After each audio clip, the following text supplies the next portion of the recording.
le combat entre le principal Modongé et l'envoyé divin masqué avait atteint son paroxysme. Porté par une vague, Monga ordonna à un dragon d'eau bleuoyant de se jeter violemment sur l'envoyé. La bête aquatique s'abattit sur lui. Frappé par un puissant calma, l'envoyé fut projeté en arrière, grièvement blessé. L'homme masqué, stupéfait, comprit que Modongé avait délibérément sacrifié son essence pour exécuter une telle technique de Kitenbing. Alors que le dragon géant s'apprêtait à l'écraser, l'envoyé Nosukol comprit qu'il devait lui aussi recourir à des méthodes extrêmes. Une masse imposante de lianes épaisses et rouges sombres jaillit violemment des eaux tumultueuses, surprenant Mon. Choqué par cette contre-attaque, Mon tenta désespérément d'éviter le déferlement dense de lianes rouges épineuses. Flottant en sécurité à la surface, l'envoyé révéla qu'il pouvait également sacrifier son propre sang essentiel pour gagner en force. Sous lui, ces lianes rouges renforcées s'enroulèrent rapidement les unes autour des autres. Mon se retrouva piégé à l'intérieur d'un holà dense, épineux et ondulant. Tandis que le principal prisonnier se débattait, l'envoyé masqué abandonna le combat et s'enfuit, tandis que Modongé tentait de frapper les épaisses lianes de l'intérieur pour se libérer. L'envoyé divin bondit rapidement hors des arbres inondés, en direction de sa véritable cible. De retour au présent, l'Inziken informa ses compagnons méfiants que le principal avait été vaincu. Sentant l'envoyé Kalto approcher, il expliqua qu'il était la véritable cible de l'ennemi et se porta volontaire pour servir de decoy afin de le repousser. Sans hésiter, l'Inzikenili lâcha la branche imposante et sauta dans les eaux profondes en contrebas, tandis que Chanchingon l'appelait avec anxiété. Il confirmait ainsi qu'il pouvait lui aussi percevoir la puissante présence qui approchait. L'instructeur Lucien Ron, épuisé, prit les choses en main. Il ordonna aux élèves d'évacuer immédiatement dans la direction opposée à celle de l'Inziken afin d'assurer leur sécurité. Plongeant dans l'eau, l'Inziken aperçut l'envoyé divin masqué qui le poursuivait depuis la cime des arbres. Satisfait que sa ruse ait fonctionné et que ses compagnons soient sains et saufs, il comprit qu'il n'avait plus besoin de rester exposé près de la surface. Nageant plus profondément, l'Inziken força son corps à utiliser son affinité pour l'eau, récemment acquise. Il savait que sa seule chance de survivre à cette poursuite résidait dans cette capacité, qui lui permettrait de s'échapper miraculeusement. Traversant la forêt submergée, l'Inziken déduisit que, puisque l'envoyé n'était pas gravement blessé, son combat contre le principal Mon ne lui avait pas été fatal. Soupçonnant qu'il était simplement piégé, il se dirigea vers la source du tsunami pour secourir le principal. Soudain, la perception du danger de l'Inziken s'activa lorsqu'il sentit une attaque fulgurante venant des profondeurs. Il se redressa d'un mouvement rapide et évita de justesse une gigantesque liane rouge épineuse qui jaillit de l'eau. Debout au sommet d'un amas de lianes rouges démoniaques à la surface de l'eau, l'envoyé divin fut surpris par la vitesse sous-marine d'un être pourtant si ordinaire. Décidant de ne pas sous-estimer le garçon, il mit fin à la poursuite sur le champ.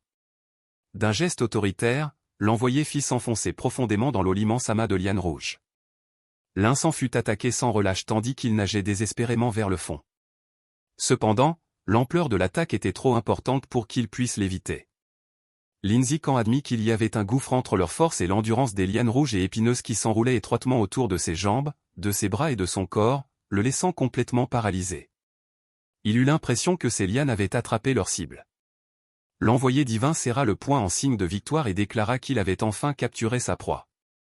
Mais alors qu'il s'apprêtait à remonter l'Inziken à la surface, la confiance de l'envoyé fit soudain place à la confusion. Il fut surpris de sentir la tension de ces lianes se dissiper. Dans les profondeurs, l'Inziken put s'éloigner librement. L'envoyé de Nolion se demanda comment sa liane magique avait pu soudainement lui échapper.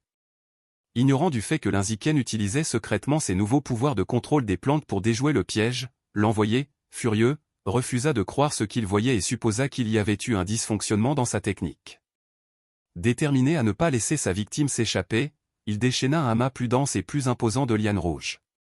L'énorme touffe de lianes épineuses jaillit de l'eau et l'Inziken fut de nouveau englouti. Les lianes s'enroulèrent étroitement autour de son corps, si bien que l'envoyé déclara avec assurance qu'il n'y avait aucune issue. L'Inziken invoqua calmement son attribut de seigneur de la forêt. L'envoyé, incrédule, fut aussitôt enveloppé d'une aura lumineuse qui relâcha les lianes magiques. Impossible de le retenir. Comprenant que l'Inziken dissimulait un secret lui permettant d'ignorer la magie végétale du culte, l'envoyé, avide de pouvoir, décida de s'emparer lui-même de l'enfant. Sachant que cette capture serait un grand honneur, il nagea jusqu'à la demeure de l'Inziken. Passant devant une racine d'arbre immergée, Linziken estima avoir perdu suffisamment de temps avec l'ennemi. Espérant que Shen Shingon et son équipe s'étaient échappés sains et saufs, il décida de distraire ses poursuivants. Alors que l'envoyé approchait, Linziken déploya son camouflage naturel d'acier. Il se fondit parfaitement dans le paysage sous-marin, restant invisible tandis que l'envoyé passait à côté de lui à l'aveuglette. Désorienté, l'envoyé interrompit sa poursuite en perdant sa cible de vue. À sa grande surprise, il ne parvint pas à percevoir la présence de Linziken, même avec sa perception spirituelle avancée. Il marqua une pause pour réfléchir. L'homme masqué élabora une nouvelle théorie, Linziken avait servi de leurre pour gagner du temps. Il conclut froidement que le garçon avait dû retourner rejoindre ses camarades après sa fuite. Convaincu par cette logique, l'envoyé se précipita vers les élèves en fuite pour les intercepter. De son point d'observation idéal, Linzen observa silencieusement son ennemi mordre à l'hameçon et s'éloigner à la nage. Le poursuivant parti, Linziken se dirigea aussitôt dans la direction opposée. Il savait que pour assurer la sécurité de tous, sa priorité était de secourir le principal prisonnier.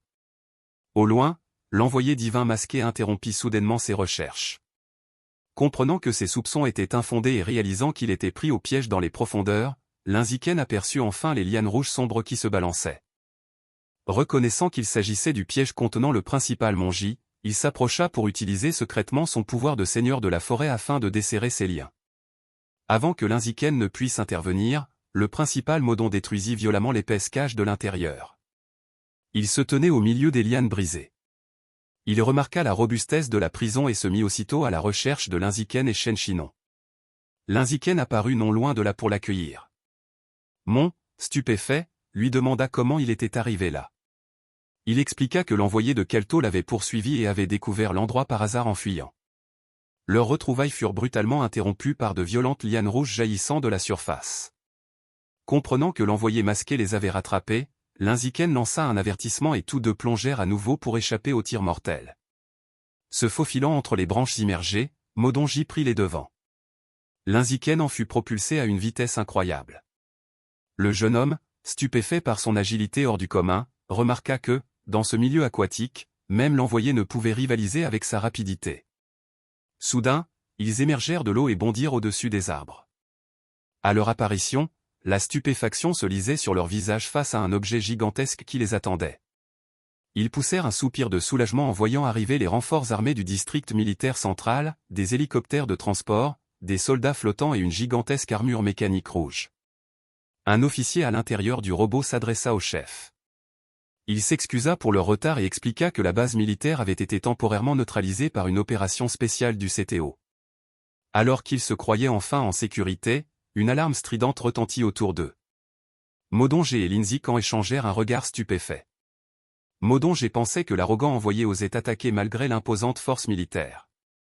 Mon réalisa soudain que les Yann spéciaux de Chaos se trouvaient au cœur même de la prétendue équipe de secours. Alors que Mon se tenait aux côtés de Linziken et Shen Shingon, une révélation le frappa, un Yann spécial se cachait parmi les renforts. D'un geste vif, il élimina les deux étudiants et sauta de l'arbre géant dans les eaux tumultueuses en contrebas. Il espérait désespérément échapper aux silhouettes sombres et armées qui l'attendaient au-dessus.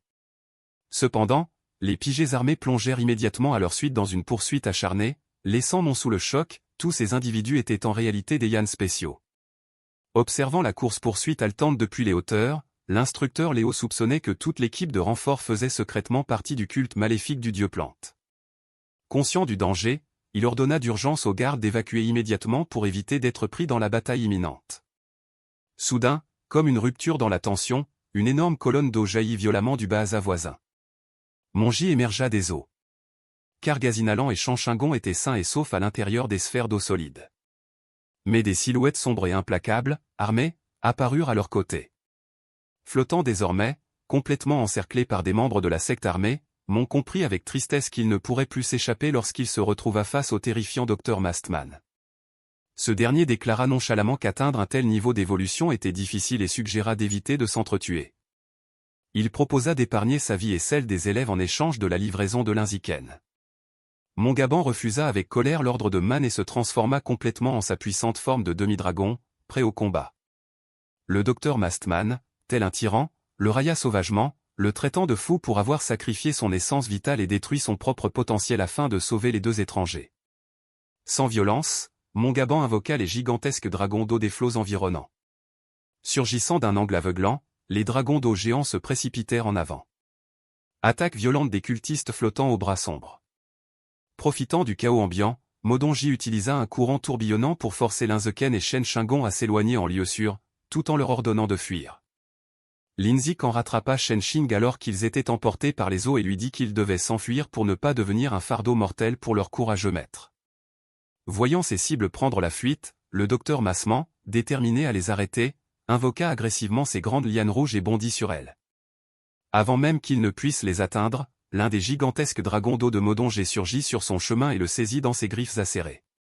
Massement échappa de justesse à la morsure du dragon, mais la violence de l'attaque lui laissa une plaie béante et du sang. Flottant encore à la surface des eaux tumultueuses, Monjiang ordonna sans relâche au dragon d'eau de poursuivre son attaque féroce contre le docteur Massement en fuite. Soudain, Modonjang fut complètement choqué par le colosse à la peau rouge, membre de l'équipe de renfort soi-disant amicale, qui s'était déjà montré violent. Déchaînant une série de missiles sur lui dans une attaque magistrale en salto arrière, les lourds missiles atteignirent directement son dragon d'eau invoqué, qui détruisit instantanément la gigantesque forme liquide dans une explosion ardente. Activant l'imposant MEC rouge, l'officier en chef déclara avec véhémence son intention de tuer le gourou tandis que la machine tirait un gigantesque rayon d'énergie depuis son torse. Ce rayon d'énergie véritablement destructeur pénétra sans effort directement dans un autre des dragons d'eau géants de Mont, le réduisant en miettes dans une explosion aveuglante.